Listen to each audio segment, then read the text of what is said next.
Scorpio here. Hello again, Robert. This is Inspector Trotter at DIM headquarters. How are you? I've been expecting this call. Well, have you reached any kind of decision on our job offer? Well, I'm sorry to say it, but no, I haven't, not as yet. I'm going to need a little more time. I see. Is that going to be a problem? Well, no, shouldn't be. Though we had hoped to know before the first of the year. Yes, me too.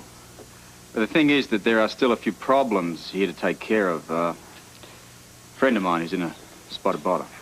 Yes, we're aware of Miss Sutton's situation.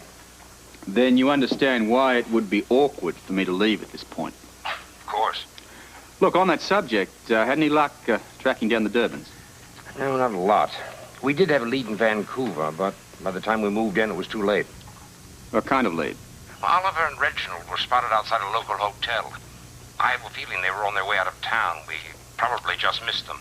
What about our friend Basil? It's very odd. He seems to have vanished completely. We knew he had very little money, so we expected to round him up quickly. But he's vanished. Well, don't be too sure about the money. What about that girlfriend of his? We have it on good authority. She left the country. Alone? Yes. It's been confirmed Basil wasn't with her. We're hoping Charles will be well enough to talk soon and maybe give us some more information. Look, as I've told you before, Percy is the key in this issue. You get him to talk and you'll get the lot of them. If it were only that easy. Keep at it, Inspector. It's still too early to quit. Well, I wouldn't worry about that. And you continue to think about our offer. I'd enjoy the opportunity to work with you. I'll let you know soon. Yeah, happy holidays to you too. Goodbye. I thought you were going to accept. When did I say that? Well, I just naturally assumed you would. You know, I've been making plans. It would really help if I had some notice. What? Notice for what? Well, the move to Canada. I must have missed a bit here. How does this concern you? Well, I'm going with you. Wait a minute. I'm the one with the job offer. Yes, but I thought that I was going with you. Yeah, well, maybe, maybe not. But I think you've assumed a little too quickly. I don't see why. You're being very rude. Well, I'm not being rude at all, darling. Look, I just wish you'd talk to me about this. I have tried. You have just been too busy. I would have set aside the time to talk about this. Fine, it's no big deal. I won't go. I didn't say that. Then what are you saying? What I'm saying is that I'm not saying anything, because whatever I say, you're going to switch it around to incriminate me. Fine, don't say a damn thing, okay? Oh, hi, pal. Good morning. Jackie? Hi. Okay.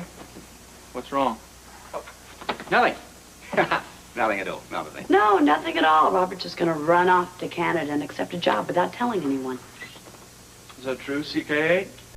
Look, the DIM have extended an offer of employment, a special investigator or some such thing. But look, nothing has been accepted. Or has been turned down. Oh, what do you know? Look, I am not going to accept anything without discussing it first with you, and with everybody else for that matter. Look, at the moment, Holly's case needs a special, experienced investigator, and my rates are the best in town. Well, you know the pay would be better in Canada. Yeah, but the bar prices are better here. Robert, you better do exactly whatever it is that you gotta do. Right now, I've got to stay here. Besides, the weather is murder in Canada at this time of year. That's true. It's a picnic here. Do what you feel, man. Hey, here she is. Hi, Holly. How are you? Okay. Not only okay, she's ready. Good, because we have some nice, fresh coffee. Freshly brewed this morning. Yeah. Look at that. Come here. Ah. Thank you. So, whose car should we take to the courthouse? Sorry, I didn't want me to need to... Here, let me help you. No, come on, leave it. Somebody else will get it.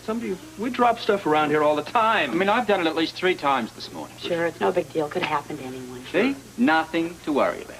Listen, I really appreciate you all trying to cheer me up, but it's not necessary. I'm fine. We know. Yeah, I mean, it's a case of, well, the jitters. Not fatal, and nor anything to be ashamed of. Well, if I did have the jitters, I don't have them anymore. You all expect me to be really strong in there today, so that's exactly what I'm going to be. I'm sure we're going to come out on top of this. That's the spirit. There you go. Anyway, the DA, he's just a man. He's not superhuman or anything. Certainly not. Right. You tell him, darling. What are we doing trying to cheer you up? You're already there. Luke was right. We have to show the DA that he's up against a united front, even if we are worried sick inside. No, we're not worried. There's nothing to be worried about. I keep telling her there's nothing to be worried about. Right. There's Father. All right. Well, we can solve that. It's only a 3-hour difference. Why wouldn't they let you talk to him? There's nothing. He's out right now. Something about some tests. What kind of test? Did something happen? No, nothing's happened. Come on, hospitals love to run tests. It gives everybody something to do. Well, they didn't say anything else. No, he's fine. He'll call you as soon as he's available. Right now, we should all sit down and have a cup of coffee. No, we can't. Remember, you have something to do. You recall? Remember what? You've got to call up the paper and pick up some work. You called earlier, remember? You remember? Hmm? I do. Oh, yes, I Of almost course you do. forgot. I'm Right. sorry, guys. Well, we'd love to hang around, but Can I get my sleeves in? really, we'll see you later. All right. Good Take it luck. easy, darling. There. Thinking of you.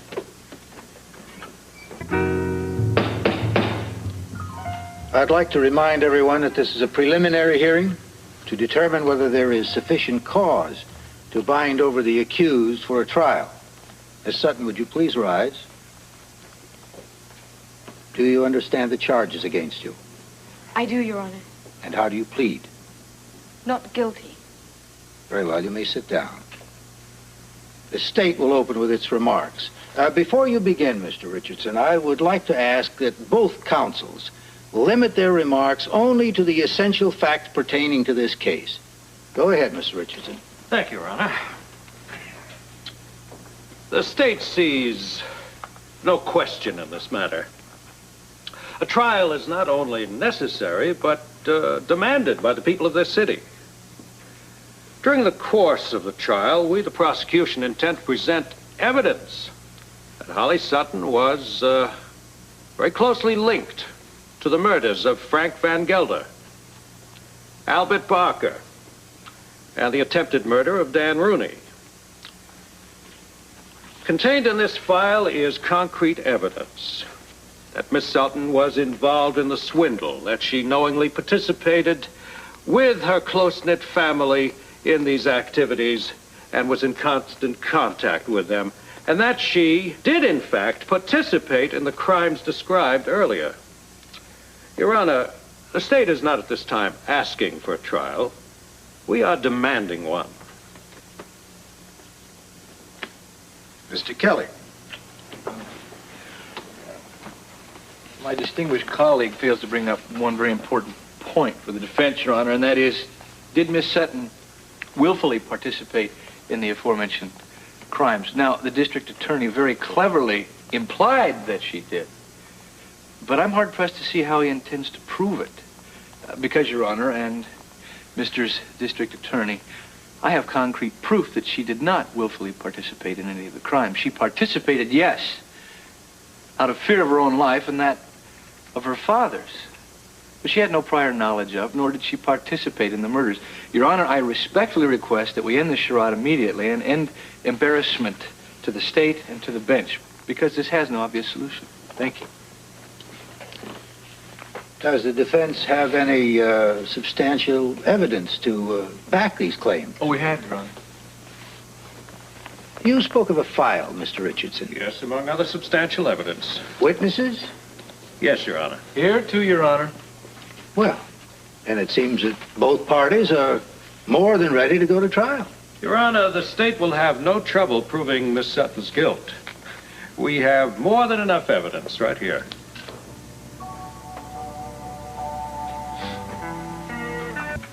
This is neither the time or the place to present the evidence. Didn't stop you with the Hardy deposition. An entirely different situation, Counselor. I disagree. Your Honor, I think it's very obvious that the state has only been able to gather circumstantial evidence.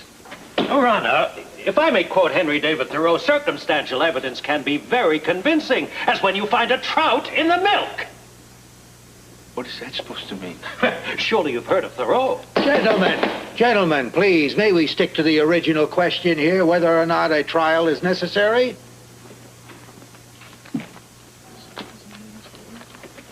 Miss Sutton, I've been informed by the bailiff that there's an emergency phone call for you.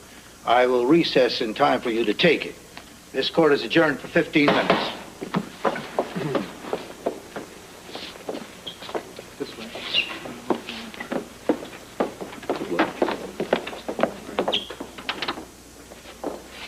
Is it my father? No, ma'am. The gentleman identified himself as a doctor.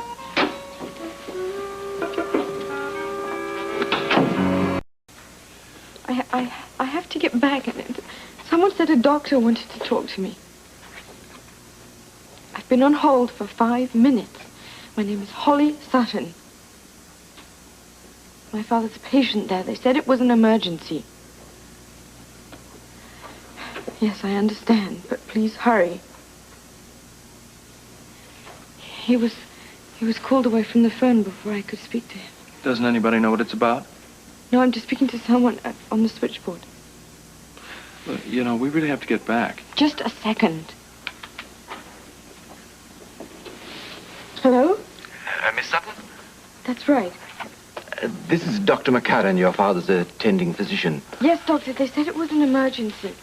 He's out of danger now. I was just in with him. What happened? He was down for routine tests and had a sudden seizure. We thought he'd been getting better, but it was apparently only the result of the medication. Well, how is he now? Stabilized for the time being. I can talk to him? Not right away, I'm afraid. He's still in a very guarded condition. He's dying, isn't he? No one said that. He is. We'll call you if there is any change. Doctor? He hung up. Luke, I have to go to him. I must. He needs me. Holly. I must!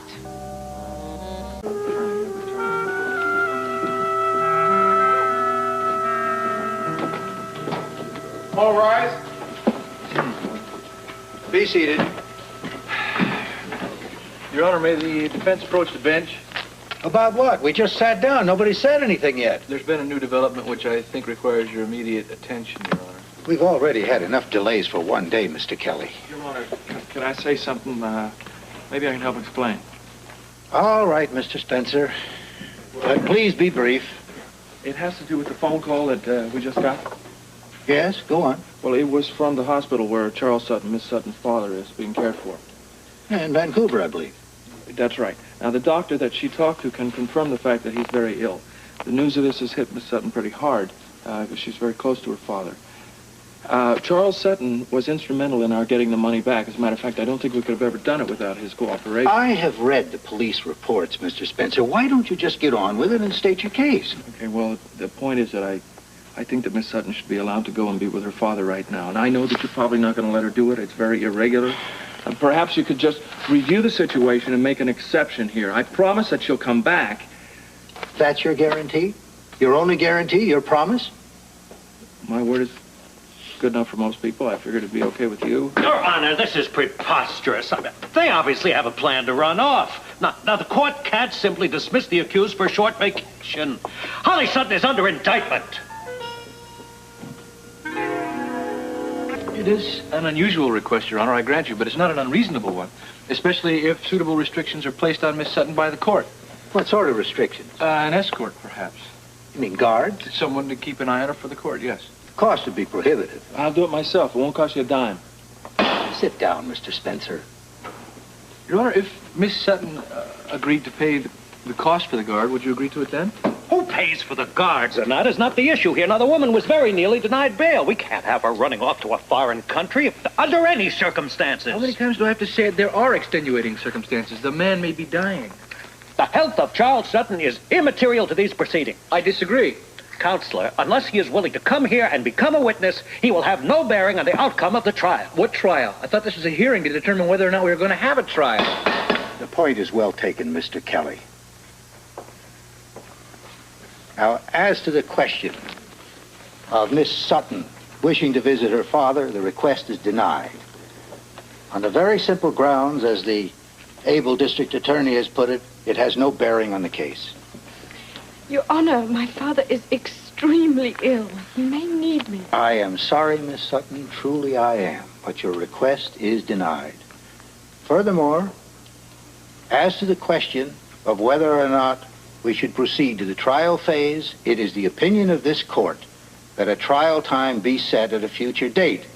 Meanwhile, the defendant is still free on bail, but I must caution you, Miss Sutton, not to attempt to leave the city. In that event, you could suffer grave consequences. Until such time as trial date is set, this court is adjourned. All right. Let's get out of here.